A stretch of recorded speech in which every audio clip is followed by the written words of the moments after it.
We did no wrong here, and we don't understand how we're getting so much hate behind it. We all cared and loved Nolan, and nobody wanted to see Nolan die. Nobody wanted to see his life be taken so short. Every detail matters. Every clue can change everything. There's a video circulating right now where you can hear an 18-year-old boy's own voice recorded on somebody else's phone saying, "Give me my freaking phone. What are you freaking doing?" Hours later, that same boy is missing. And when one of his friends finally called the United States Coast Guard that night, the Coast Guard told him they didn't need to get involved yet. It's July of 2026, and this is the story of Nolan Xavier Wells. Nolan was 18 years old from Ocean Springs, Mississippi, a graduate of Ocean Springs High School where he played football, and at the time all of this happened, he was a wide receiver at Southwest Mississippi Community College, getting ready to go back for training camp. That last detail matters more than it might seem at first. This wasn't a kid drifting without direction. He had a roster spot waiting for him, a position on the field, teammates expecting him back in a matter of weeks. People who are about to disappear from their own life rarely look from the outside, like someone with that much lined up in front of them. His mother, Christine Wansley, said the last time she saw him was the night before the 4th of July. He made the family salmon for dinner, hug, kiss, I love you, and he was out the door to spend the night with friends ahead of the holiday. That's the kind of ordinary, forgettable goodbye that a lot of parents have had with their kids 1,000 times. Nobody in that house had any reason to think it would be the last one. There's no warning sign in a hug at the door. There's no warning sign in a plate of salmon. That's exactly what makes it so hard to sit with. On the morning of July 4th, Nolan went out on a boat with a group of friends, heading to Horn Island, a barrier island about 10 miles off the Mississippi Gulf Coast, only reachable by private boat. It's part of the Gulf Islands National Seashore, and by every account, it was packed that day with boats and people celebrating the holiday. Picture it the way it's been described: dozens of boats anchored close together, coolers, music, groups of young people moving between each other's boats throughout the afternoon, the kind of loose, unsupervised holiday scene that happens on every stretch of coastline in this country every 4th of July. Nothing about that scene on its own is unusual. That's part of what makes this case so uncomfortable. It didn't start anywhere near a place that looks dangerous on paper. I want to be upfront about something before I go any further, because this case involves real people who have not been charged with any crime. Nobody in Nolan's friend group has been arrested, and nothing in this video should be taken as a claim that a specific person committed a crime. What I'm going to walk you through is the timeline as it's been reported. The contradictions that have been pointed out publicly, including by the family's own attorney, and my own reaction to it as someone who's covered a lot of these cases. That reaction is opinion. The facts are facts. I'll try to keep those two things separate as we go, and I'd ask you to do the same as you watch. According to the account given publicly by Ashlee Cole, a Jackson County Chancery Court judge whose son Warren was one of the young men on that boat, the group last saw Nolan around 3 in the afternoon. She said their boat started taking on water because of an issue with the bilge pump, and they left the island around 4:30. Nolan, in this version, made the decision to stay behind and catch a ride back to the mainland later with someone else. On its own, that's a completely plausible thing to happen on a crowded island full of boats. People split off from their group at the beach all the time and catch a ride with somebody else.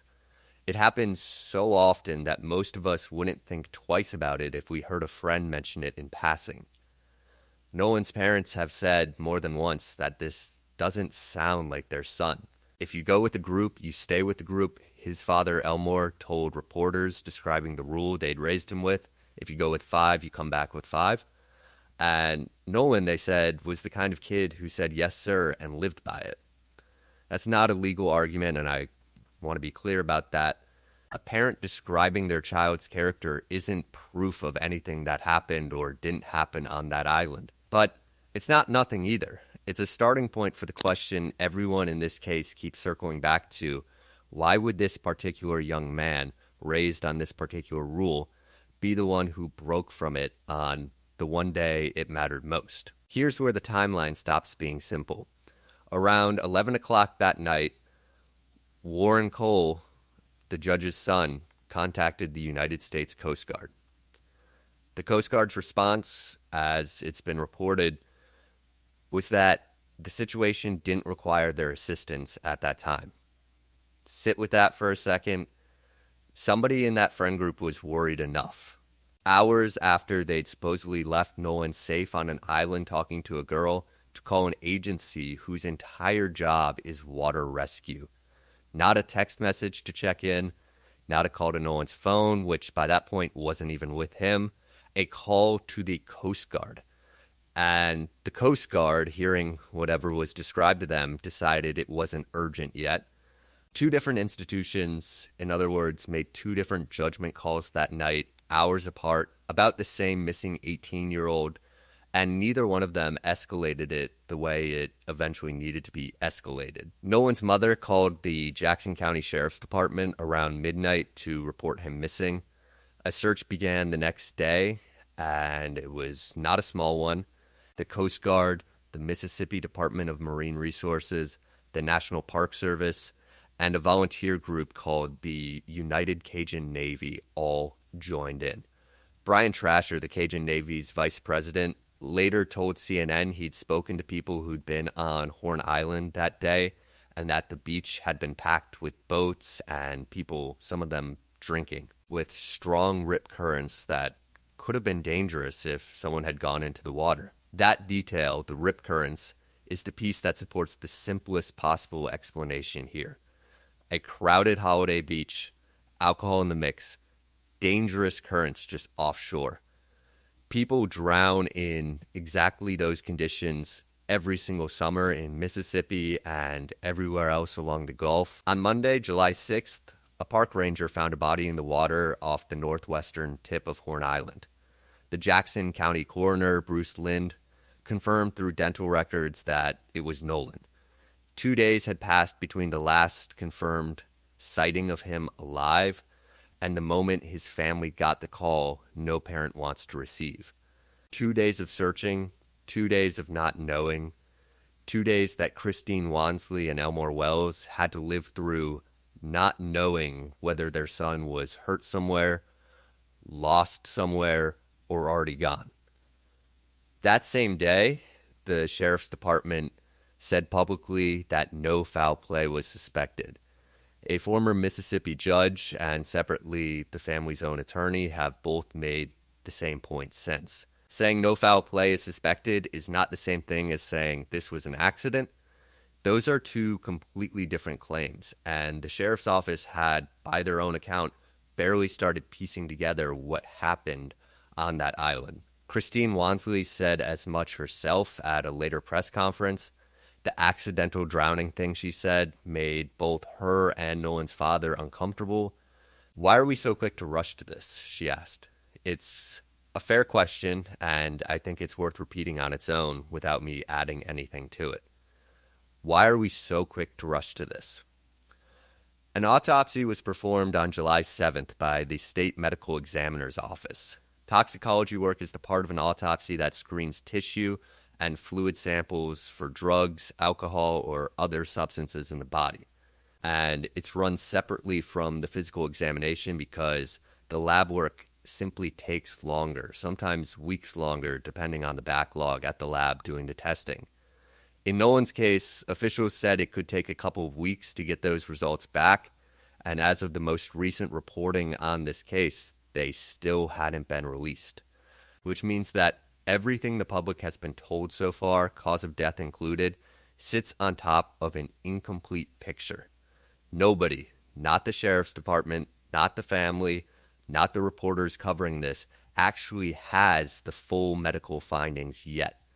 Nolan's family didn't wait on that. They hired civil rights attorney Ben Crump and had Nolan's body flown to Washington, D.C. for an independent autopsy paid for in part by former NFL player Colin Kaepernick. Crump was blunt about why. It is not adding up, he said.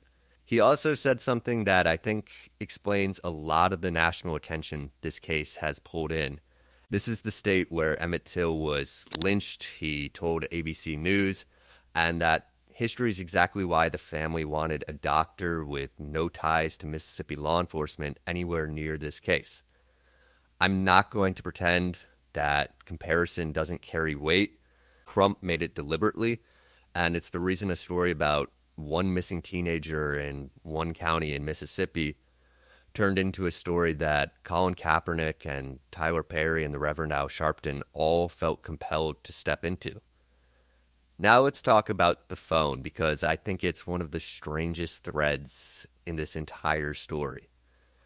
Nolan's phone did not leave the island with him. It ended up in the hands of one of his friends, and his parents had to go to that friend's home to get it back.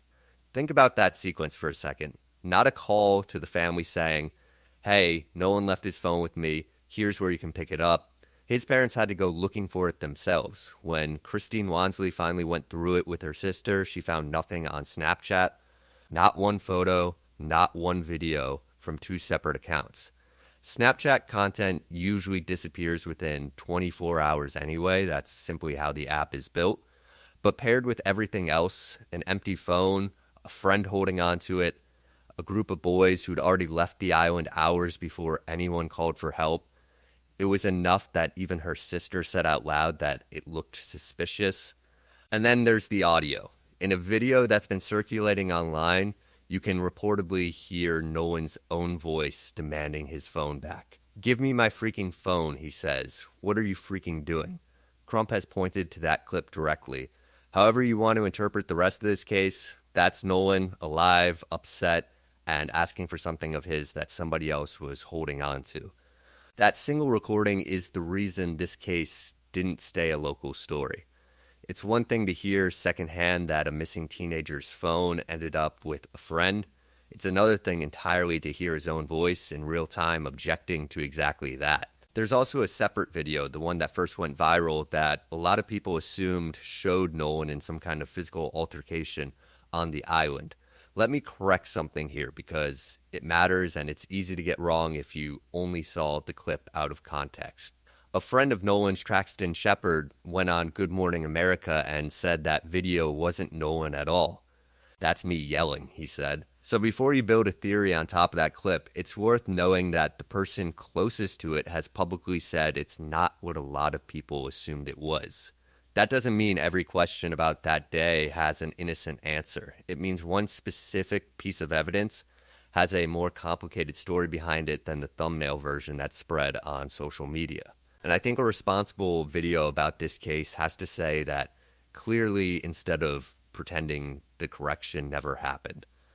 Half the reason misinformation spreads so fast on cases like this is that nobody circles back to update the record once a correction is made. I'd rather slow down here and get it right than keep repeating a version of events that's already been publicly disputed by the one person who was in that footage himself. Judge Ashlee Cole posted a lengthy statement on Facebook to, in her words, dispel some rumors with facts. She said she feared for her children's safety after their photos were spread across the internet, and that neither she nor her husband had been on Horn Island that day. Her son Warren, she said, had been interviewed by the sheriff's department and cooperated fully. She confirmed the 3 o'clock and 4:30 timeline. She also said clearly that no one in her family was trying to impede the investigation. That's a fairly detailed public statement for a sitting judge to feel she needed to make, and it tells you something about the pressure this case has generated online, independent of anything the sheriff's department or the family's attorney has said. I'll say this plainly. A parent defending their child publicly is not evidence of anything on its own, in either direction. It's what parents do, whether their child is completely innocent or hiding something they haven't told anyone yet. What matters here is what Ben Crump pointed to next, a direct contradiction between two accounts. According to Crump, a young woman who was with Nolan on the island said that when they finished talking, Nolan told her he was going back to the boat. The boys on the boat, on the other hand, say Nolan told them he wanted to stay behind with her. One of those two versions has to be wrong. Maybe both of them are just genuinely confused the way memory gets scrambled after a chaotic, alcohol-soaked holiday afternoon on a crowded beach. But somebody's memory of the last real conversation anyone had with Nolan Wells doesn't match somebody else's. And that's not a detail you can wave away with a shrug. This makes my blood boil a little, honestly, because it's such a small human thing to get wrong, and yet it's sitting at the exact center of everything nobody can explain. Who told who what? Who left? Who stayed? And why? It's the kind of detail that should be easy. The kind of thing you'd expect 5 different witnesses to agree on without even trying. It's the one that isn't. I want to be honest about something personal here, and I promise it connects directly back to this case. I grew up going out on a friend's boat every summer, the kind of low-stakes day trip where somebody always ends up staying behind a little later because they're talking to someone, and it never once occurred to any of us that it might be the last time we saw that person. You don't count heads at the end of a day like that the way you'd count heads at a school field trip. You assume everyone gets home fine, because that's what happens every single time until the one time it doesn't. That's exactly why this case unsettles me the way it does. An incredibly normal afternoon that ended somewhere none of us would expect, on a beach that thousands of other families spent that same holiday enjoying without incident.